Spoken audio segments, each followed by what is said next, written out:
We're going to look at one final way to make an alcohol. And again, let's just review what we know so far. We take an alkene, we could do an acid catalyzed hydration to do a Markovnikov's addition of water. And again, the downside is that, we have to be aware of rearrangements if possible. And the other way we just learned, which avoids rearrangement, is to do an oxymercuration, demercuration. And the purpose of using that method was to avoid a rearrangement, if that was our goal. So, but both of these methods do a Markovnikov's addition of an alcohol. So it would be nice, probably you're thinking in your head, is there even a way to do an anti-Markovnikov's addition where the OH will go on the least substituted carbon? So the way that we can accomplish this is to do a combination of reactions called hydroboration oxidation. So the reagents we typically use for the hydroboration part is borane, BH3, in THF. THF stands for tetrahydrofuran. And then the oxidation part is hydrogen peroxide in a solution of sodium hydroxide. And that does an anti-Markovnikov's addition of the alcohol.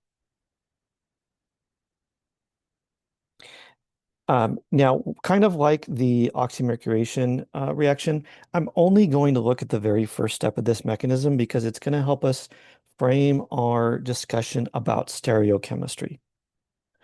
So in the first step of the mechanism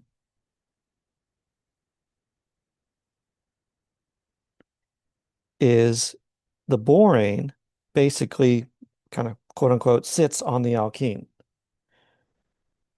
We're going to use these pi electrons to pick up a hydrogen. And this bond will break, taking with it the BH2. And notice the hydrogen is there. And the other part of borane, the rest of it, the BH2, goes to the less substituted carbon. And the borane goes there because there's less sterics on that outside carbon than there is on the inside carbon. Now, one thing I want to emphasize, I'll go into this deeper on the next page, is we call this a syn addition because the hydrogen and the borane add in the same direction. I'm just drawing the upwards there, but they could both be going in the downward direction. Again, I'll highlight this in the next page. Now, for this particular problem, it doesn't matter because we don't make any chiral centers. But then there's a bunch more steps in the mechanism that you don't need to don't need to know. And then we do the oxidation part to this, and that gets to our final product. Okay, so make sure you note the regiochemistry here. It's an anti-Markovnikov's addition. And what I'll get into on the next page is the stereochemistry. This is considered a syn addition where the OH and the H that got add in the same direction. Now, if we don't make any chiral carbons, like in the case of this problem, it doesn't matter. But what about when it does matter? Let's look at this example. So here we're going to do hydroboration oxidation. Again, I highlighted this in the last video, but don't forget the number one and number two. Okay, we don't add those two things together.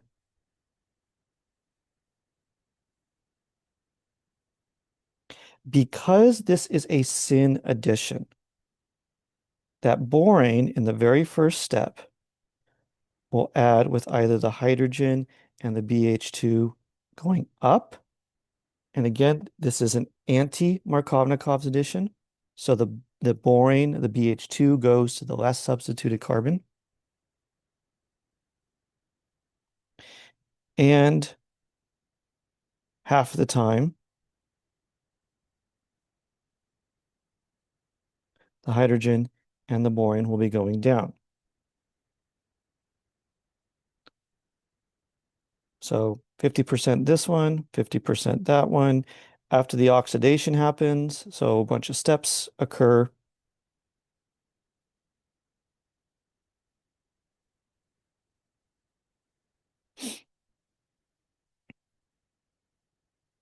We get this product, 50% of this product, and we get this product. The H and the OH are down. And if I were to ask you, what is the relationship between those? I should probably actually draw this a little bit better.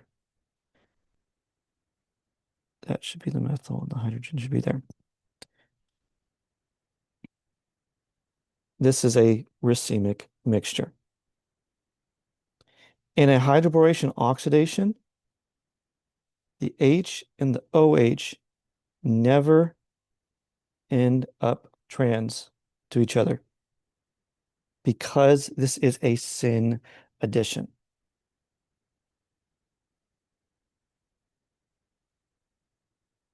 All right, let's look at another example here.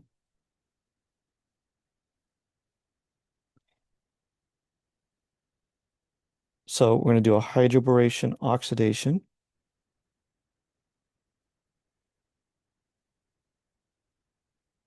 Now, like I advised you before with the other reaction, you should know these reagents. Should have them memorized so that if you know you need to do an anti-Markovnikov's addition, you just pull out these reagents, step 1 and step 2. Now, let's draw the product for this, and I'm not going to worry about stereochemistry yet. I'm just going to do the regiochemistry first. So this carbon is not more substituted, less substituted. This one is more substituted. So the borane, or I'll say the alcohol, is going to end up on the less substituted carbon. And the hydrogen goes to the other one. I don't have to show the hydrogen. If you want to, great. If you don't see it, you know it's there. But let's deal with the stereochemistry. Now, you only need to show stereochemistry for chiral centers. So this carbon here, not chiral. This carbon here, though, is chiral. So let's deal with the stereochemistry. I'm going to have half the product where this OH is up and half the product where the OH is down. That is a 50-50 mixture, or what we call a racemic mixture. Now, in this case, the hydrogen, the carbon with the hydrogen, wasn't chiral, so we don't care about showing it. But what if that isn't the case?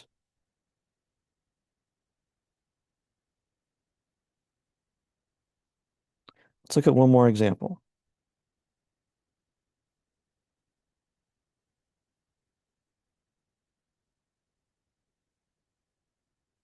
So I recommend just deal with the regiochemistry first and then ask yourself about stereochemistry. So again, this is the less substituted carbon. That's the more substituted carbon. So now I know where my H and OH are going to go. My OH will go here. My H will go there. And then I'm going to ask myself, did I create chiral centers? Yeah, I created a couple of them. This carbon's chiral, 4 different groups around it. This carbon's chiral. So let's deal with that.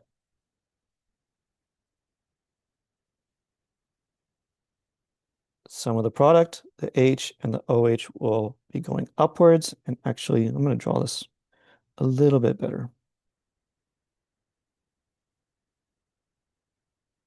like that. And the other half of the product,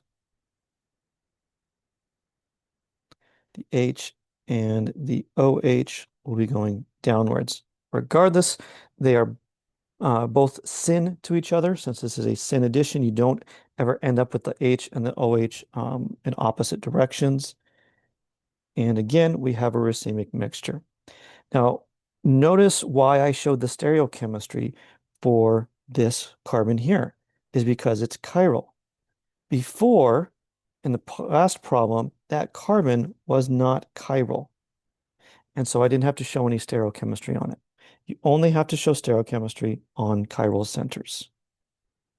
So it would be a very good idea to go back and review these last three reactions, the acid catalyzed hydration, the oxymercuration, demercuration, and then finally hydroboration oxidation. One of the things you will have to do is commit these reactions, or I should say the reagents, to memory. I've had a lot of students say that using flashcards really helps, where they'll draw an example of a reaction and then have like the name of the reaction on the backside or the reagents on the backside so they know how to get these reactions down because this is something that will be a big part of your next exam.